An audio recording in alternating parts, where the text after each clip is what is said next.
So in truth, I don't know if old man was drunk or senile or just really believed in little kid ghosts.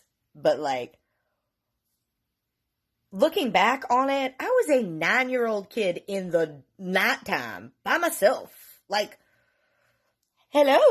But it worked. It absolutely worked. And then here's another thing I look back on. Perfectly sound logic with my dad, okay? I could have been a motherfucking attorney with that case that I came up with. But with the old guy that I wasn't expecting, I'm ghost dead Civil War times. Bitch, how did that work? But it did. It did. But then he was like, go on, get out of here now. So I had to run. And so then I ran to the third boy's house. And I can't remember his name, but I want to say it started with a C. So I get to his house and I start throwing rocks at the window. But now I'm super worried about the neighbors. So it's I throw a rock and then I hide in the bush and I wait. And I throw a rock. So if you thought the crazy part of this story was the old man at the last place, no, bitches. This story ain't even gotten fucking crazy yet. So I'm at the third kid's house and I'm throwing rocks and it takes fucking forever. Literally, it took 45 minutes. Finally, the kid comes to the window and he's like, what the fuck are you doing? What are you doing? What's wrong? And I was like, I need all of those magazines. Those magazines I sold him, I need them back. Now the first kid, Jasper, he was woke. Okay. He immediately got it. Obviously Jasper had dealt with some abuse in his family because there was no This kid, on the other hand, came from a really good house where there was no abuse. And this guy was like, I'm not giving them back. What are you talking about? I bought them from you. They're mine. They're legally mine. I don't have to give them back. This 11-year-old kid is bitch, possession, 9/10 of the law. And I'm in a panic in his yard trying not to scream. So this kid is standing in the window arguing with me at 4 o'clock in the morning. They're mine. I'm not giving them to you. What are you talking about? They're mine. To which I respond with, bitch, I will kick your fucking ass tomorrow if you don't give them to me right now.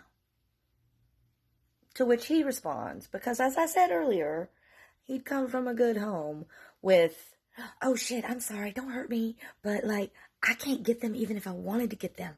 I can't get them for you. To which I reply, bitch, please. Nice fucking try, but I need you to get them for me now, or I will be forced to climb your motherfucking trellis and get them myself, bitch. To which he's like, no, I really cannot get them. They're in the heating vent in my mom and dad's bathroom. That's where I hid them. They'll wake up that I cannot get them right now. So at this point, I'm trying to establish if this kid is lying to me because he does not want to give these magazines back to me because he'd already pretty vehemently voiced that he had purchased them. They were his possession. He 100% did not want to give them back to me. So I'm like, is he trying to manipulate me or did he legit hide them in his dad's bathroom heating vent? That logic's pretty sound. At which point he kind of starts crying. Legit. Just starts crying and is like, I'm so sorry, I can't get them for you, please don't beat me up, my dad's gonna get, I can't.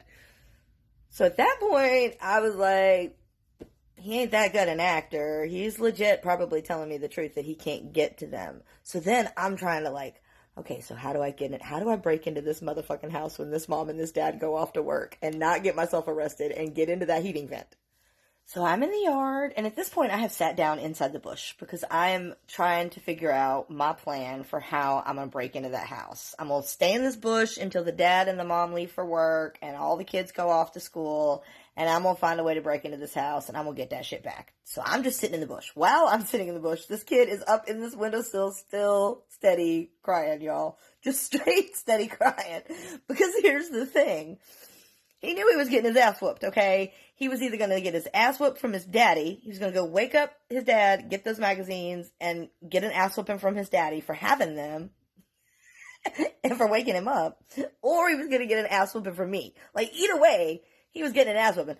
There was no way around that for him. And he was just crying, and he was just like, this is so not fair, and I was just horny, and this is really not fair. And he was right. It's not fair, but guess what? The only fair I ever heard of was bus fare. So, sorry about you. So while sitting in the bush, contemplating my plan for breaking and entering into this family's dwelling at 9, y'all. I was legit.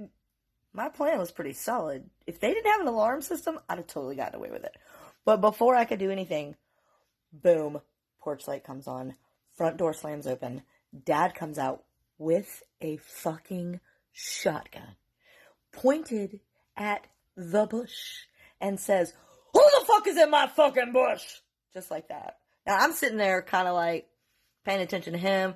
I saw the porch light come on, but I didn't hear him. So then all of a sudden, like, "Who the fuck is in my fucking bush?" Really loud. So I'm like, "Ah!" I just go, "Ah!" And he goes, "Seriously, who's in my bush?" Y'all.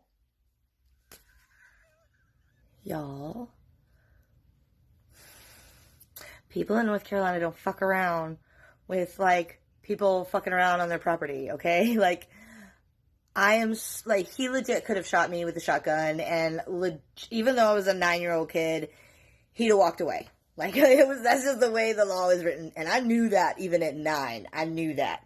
So I was like, "Sorry," and I put up my tiny little hand, and I was like, "I'm sorry, I'm sorry, I'm sorry." And so I stood up, and he was like, "Shauna, what the fuck are you doing in my bush?" I really wish he would have used a different word. Like, every time he said that, my brain was like, "Bush. He said bush. He said bush." Which, should have been a clue to me at 9 that I do not have a neurotypical brain, and there should have been no humor in this situation for me, but I found. So he says, "Who's in my bush?"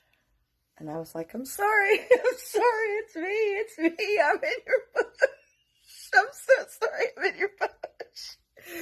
And I couldn't help but laugh because he just kept saying, "My bush, my bush, my bush." And it just tickled me. And I guess because the old man before, just the whole night had just come to a head, and I just started laughing. But he was like, "Oh my God, darling, I'm so sorry. I didn't mean to scare you and upset you." And his wife, who apparently had been in the door the whole time and I did not know, came running up behind him and was hugging me and was like, "Oh my God, Shauna, is everything okay? Oh my God, what's wrong? What's wrong? Did something happen to your hand? Did something happen at your house? What's wrong?" So she's hugging me, and I'm looking over her shoulder at him, and he's up in the window going, "No, no, no." So this kid, whose name I think is Kyle, he is up in the window like, "No, no." And I'm like, I gotta fucking tell them. Why the fuck am I here? Like, so she's hugging me, and she's all, "Is everything okay, darling? Did something happen at your house? Is everything okay with your family?" To which I go, "Yeah, bitch, everything's fine at my house, but, like, I sold your son a bunch of dirty magazines a while back, and I kind of need to get those back because my dad's back, and they belong to him, and he real pissed, yo. So, like, I'm sorry to tell you that I did that and that your son bought them, and I know that you're super Christian and probably think that that's a sin, and I don't give a shit about it, bitch. I just need my motherfucking magazines right now."